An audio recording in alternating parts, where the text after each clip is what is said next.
Jadi gini, ini ini rumusnya ya.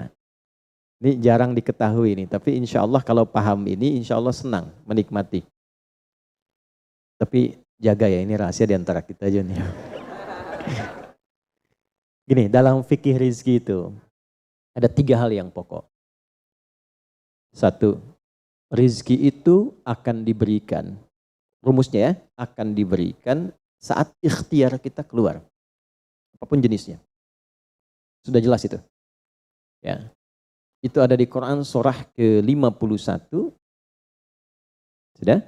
Di ayat 22.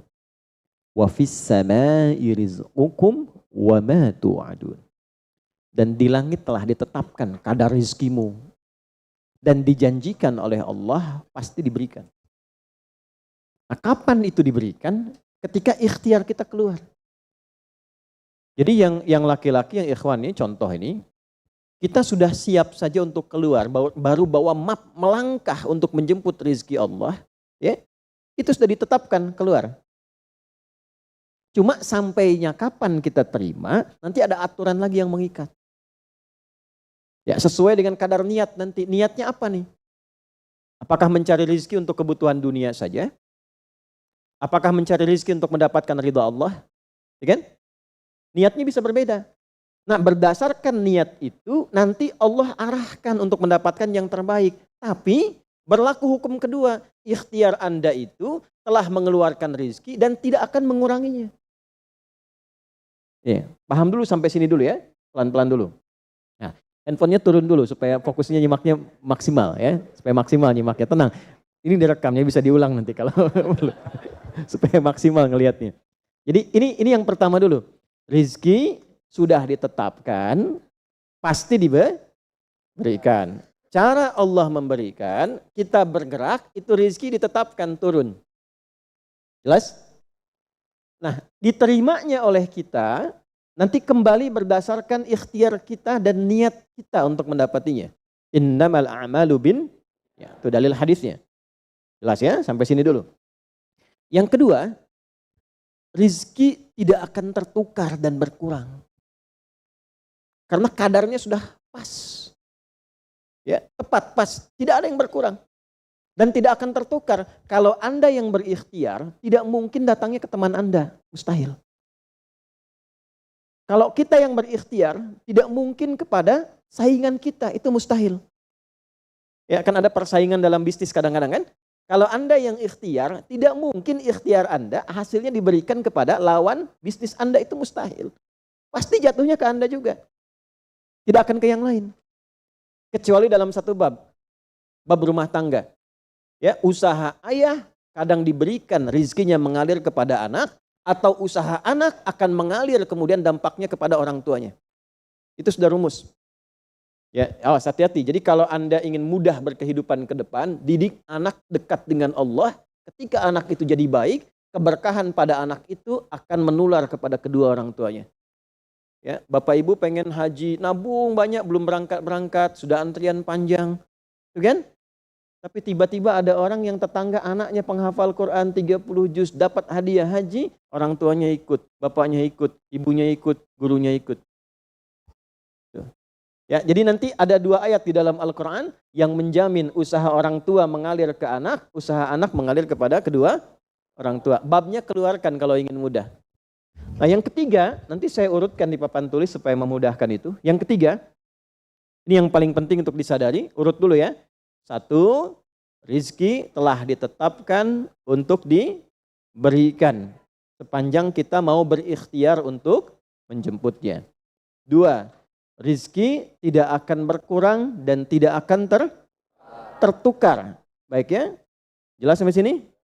Nah, ketiga, ini yang paling penting. Fokus ini dengan baik. Rizki akan ditentukan keberkahannya berdasarkan nilai keimanan seorang hamba.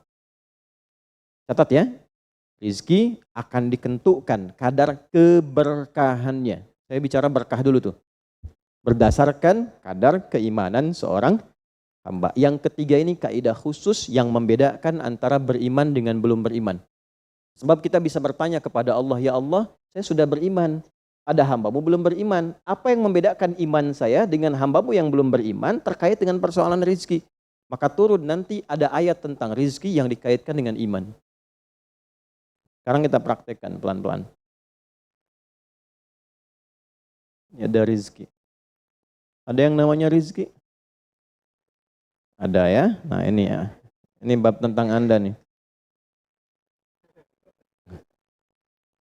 1. Pasti diberikan sesuai kadar ikhtiar. Lalu. Dan 2. Sifatnya tidak tertukar. Ya, putri boleh tertukar, ada menteri yang tertukar, tapi tidak ada rezeki yang tertukar ya. Tidak tertukar sesuai dengan niat. Rizki nggak butuh alamat ya Pak, begitu dapat langsung diberikan. Karena malaikat tuh kalau sudah turunkan nggak mungkin salah alamat tuh, udah tercatat semua itu. Ya. 3. Kadar iman menentukan keberkahan satu rizki. Keberkahan rizki. Ini 3 ini. Ya. Nah, pelan-pelan. Ya, cara memahaminya bagaimana? Kalau ada yang bergerak, itu pasti rezeki diperintahkan ya untuk diturunkan. Tapi sekali lagi tadi, apakah itu akan langsung diterima atau nanti diakumulasikan, dikumpulkan? Yang dengan pengumpulan itu di titik tertentu Allah berikan. Jadi kalau Anda misalnya belum dapat hari ini, belum dapat hari besok, sepekan nyari nggak dapat. Tiba-tiba bulan yang ketiga dapat dan gajinya begitu besar tawarannya. Bahkan belum mulai udah dikasih ya pesangon misalnya untuk uang muka banyak sekali. Nah, cara memahaminya bagaimana? Bukan berarti ketika Anda dapat di situ besar. Itu akumulasi kumpulan yang telah dikumpulkan dari ikhtiar Anda sejak awal. Paham nggak sampai sini? Paham ya? Nah, kenapa ada hukum demikian? Masuk ke sini dulu nih. Ya, saya mau tanya sebentar. Bapak Ibu, yang para ayah dulu ya, laki-laki lah terutama.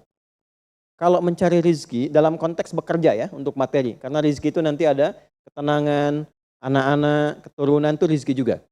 Dalam konteks mencari materi, untuk makan, untuk minum dan sebagainya, saya tanya, untuk memenuhi kebutuhan hidup atau untuk mencari ridho Allah? Udah jujur aja, nggak usah. Bahas sini dulu. udah, wajahnya nampak kok ini. Saya tanya, untuk kebutuhan hidup atau mencari ridha Allah? Nah, ini nomor 1. Nggak mau kalah dua-duanya. Ridha Allah. Ini sekedar dunia. Pelan-pelan ya. Ketika Anda mencari rizki hanya untuk dunia, maka yang berlaku hukum dunia. Ya. Semakin Anda bekerja keras, semakin Anda dapat. Semakin Anda kreatif, semakin mudah dapat. Ya, semakin pintar, semakin mudah dapatnya. Di sini tidak berlaku masalah iman. Karena semua sama, Allah tetapkan hukum dunia. Siapa yang bekerja keras, siapa yang mau kreatif, siapa yang punya inovasi, siapa yang makin pintar, mudah dia mendapatkan dunia. Ada ilmu menambah, dunia dapat. Man arada dunia, kata Imam Syafi'i, fa'alaihi bil ilmi. Siapa yang ingin menguasai dunia, dengan ilmu bisa dapat. Ini. Jadi ada ilmu kreativitas, ada serius, sungguh-sungguh. Kerja yang serius, sungguh-sungguh. Itu kan? Di Tiongkok itu, kalau datang ke satu tempat, ketukin tiap pintu, nawarin barang. Ya, barang ditawarin, 1, 2, 3, 4, saking seriusnya. Orang mengerjakan apa, dia cari yang lain. Pernah dulu ada orang bukan muslim ke Saudi, mampir ke Jeddah hanya untuk lihat jemaah haji itu beli apa. Setelah itu dia pulang ke Tiongkok, ke Cina, ya. Musim berikutnya itu made in China. Semua buatan Cina tuh, yang tasbih Cina, yang sajadah Cina, dan harganya jauh di atas harga-harga standar. Itu tuh. Jadi kalau misalnya orang serius, sungguh-sungguh kreatif, inovasinya ada, bisa buat sesuatu yang orang lain nggak buat, dia bisa sukses. Hukum dunia. Gitu. Tapi semua apa yang didapatkan pun untuk memenuhi kebutuhan dunia saja. Ya. Nafsu ada di situ, persaingan ada di situ, ya, popularitas ada di situ. Makanya orang-orang yang kerjanya orientasi dunia itu pada umumnya, maaf ya, pada umumnya apa yang didapatkan hanya untuk memenuhi kebutuhan nafsunya saja. Selesai sampai sini. Nafsu itu kan nggak berhenti. Makanya perlombaannya berapa banyak? Ayo siapa yang duluan dapat 10 triliun? Siapa yang duluan dapat 20 triliun? Dunia. Dan nggak akan berhenti. Begitu dapat pengen nambah lagi. Dapat pengen nambah lagi. Walaupun yang dipakai mungkin tidak sampai ke situ. Sekarang saya tanya Anda ya. Mengumpulkan sesuatu yang tidak Anda gunakan bermanfaat tidak? Ya. Ibu misalnya mengumpulkan kayu bakar banyak sampai seruangan masjid ini, Bu. Ya. Tapi yang ibu pakai sehari cuma satu. Ya, dikumpulin 1, 2, penuh, tapi yang dipakai 1. Tapi nggak pernah puas melihat pengen lagi, sampai 10 masjid kayu dikumpulkan. Yang dipakai cuma 1. Nah, kira-kira perbuatan semacam ini bermanfaat tidak? Nah, jika ada orang yang banyak bekerja, hanya membutuhkan sesuatu untuk memenuhi keinginannya saja, ketahuilah Anda terjebak dalam kehidupan duniawi. Mohon maaf sebesar-besarnya ya. Jadi kalau bekerjanya hanya untuk tambah tabungan lagi, cek saldo, bandingkan dengan teman-teman, tapi dari apa yang dikumpulkan tidak membuat Anda lebih baik. Ya, yang paling bahaya tuh gini, pas sakit carinya obat generik. Padahal kayaknya minta ampun gitu. Ya, itu menunjukkan bahwa ada sifat dunia yang menguasai. Pada diri pribadi pun bersifat masih kikir. Nah ini ya, ini yang berbahaya ini. Ya, kalau bekerjanya nggak ada masalah, serius dapat nggak ada masalah. Cuma yang dapat ini mengeluarkannya seperti apa? Kalau hanya mengumpulkan, hanya pamer, hanya untuk update, dia mau menyampaikan dengan pamernya, pakai hukum dunia, nggak bisa disalahkan dalam konteks dunia. Walaupun secara moral dalam hukum agama ini tidak dibenarkan. Jelas nggak sampai sini? Ya, sekarang saya tanya, ada nggak orang misalnya OKB misalnya, orang kaya baru gitu. Nah, baru kaya langsung pasang status, ada yang begitu. Ya, dapat mobil baru pasang status, ada yang begitu. Nah, ini biasanya semakin banyak dilakukan terjebak dengan hukum dunia. Tugas kita mendoakan, bukan mencela. Oh, pasti si itu tuh. Bukan ya. Jangan seperti itu. Ya, tugas kita mendoakan kembali dan sehingga dengan doa itu mudah-mudahan sampai kepada jiwanya untuk bisa berubah. Sehingga diarahkan pada yang lebih baik. Tapi maksud saya begini, kalau ada di antara yang ngaji itu terpedaya dengan sistem seperti ini, dia bekerja, tambah lagi, tapi penambahan itu alhamdulillah tidak membuat kehidupannya lebih baik dan bermanfaat, dia terjebak dalam kehidupan dunia. Pada akhirnya berlaku hukum akhir dunia. Apa hukum akhirnya? Fana. Dunia itu kan punya 2 arti, satu cepat, yang kedua rusak. Cepat nggak terasa, kayaknya baru kemarin kita ngaji ya, sekarang ketemu lagi. Cepat tuh. Ya ketemu teman, kayaknya baru kemarin main sama-sama. Ternyata sekarang udah punya cucu 4 gitu. Saya, itu dunia tuh. Itu hukum dunia, cepat. Ya, cepat. Yang kedua rusak. Semua dunia itu akan fana, rusak, sifatnya hilang, habis. Kalau bukan kita meninggalkan dunia, dunia yang meninggalkan kita duluan. Ini saya sering katakan, ini ada gelas nih, menampung air. Airnya habis, didiamkan saja, jangan diapa-apakan. Ini kotor, rusak sendiri. Anda punya handphone, elektronik, simpan aja, nanti rusak sendiri. Sifat semua dunia itu rusak. Ya, di sepanjang kita berada di dunia, tubuh pun gak abadi. Yang ganteng-ganteng akan hilang dengan sendirinya gantengnya. Makanya ibu kalau cari suami ganteng nanti rugi tuh. Ya, baik sama, istri juga demikian, yang perempuan demikian. Semua selama di dunia, hukum berlaku. Nah, harta juga begitu. Saat dikumpulkan banyak yang dihitung ini, Kalau tidak sadar dengan, nah ini poinnya. Kalau tidak sadar dengan ketentuan hidup yang benar, pasti penyesalannya di akhir. Karena semua yang dikumpulkan itu pada akhirnya akan selesai hilang. Minimal manusia yang meninggalkan apa yang dikumpulkan dari dunia ini. Terkumpul 100 triliun, hartanya kumpul, manusianya kan meninggal juga. Ya kan? Selesai ya? Ya pertanyaannya, selama hidup yang kemakan berapa dari sini? Nah ini yang kemudian dikoreksi oleh agama, dituntun oleh Islam. Tidak salah. Kalau bisa jangan 100 triliun, nanggung 1000 triliun, 2000 triliun, 3000 triliun. Kayak Abdurrahman bin Auf tuh sampai 14.000 triliun. Kalau dihitung dengan kurs sekarang, sampai 14.000 triliun. Tapi ternyata apa yang dikumpulkan itu membawa keberkahan untuk dunianya plus membawa bekal kebaikan untuk akhiratnya. 1 dari 10 orang yang dijamin masuk surga tanpa hisab adalah orang paling kaya yang pernah hidup di muka bumi ini. Salah satunya Abdurrahman bin Auf. Hartanya kurang lebih sampai 14.000 triliun. Tapi bisa menggunakannya. Dunianya sejahtera, akhiratnya terjamin. Jelas sampai sini? Ya, nah maka yang paling menentukan itu ini satu niat, yang kedua di sini aspek keberkahan. Dicarinya pakai iman.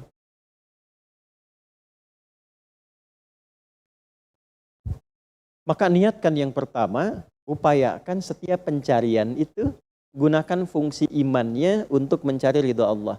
Maka ayatnya akan pindah ke ayat 172. Ya ayyuhalladzina amanu kulu min thayyibati ma razaqnakum. Hei orang-orang yang beriman, pakai imanmu untuk mencari kebutuhan hidupmu. Nanti aku siapkan, kata Allah, yang sesuai dengan kadar imanmu. Karena itulah kadang kelihatannya begini. Kelihatannya mohon maaf ya Bu, Pak, nggak dapat lagi. Padahal sudah tahajud malamnya.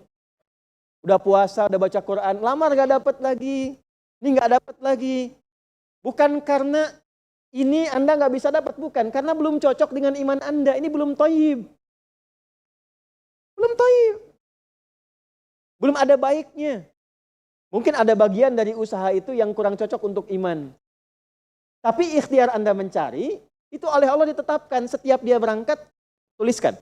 Siap turunkan, siap turunkan. Cuma kapan diturunkan? Nah, itu kadang-kadang ada latihan untuk menguatkan keimanan kita. Sampai kita melewati semua perjalanan pencarian rezeki itu,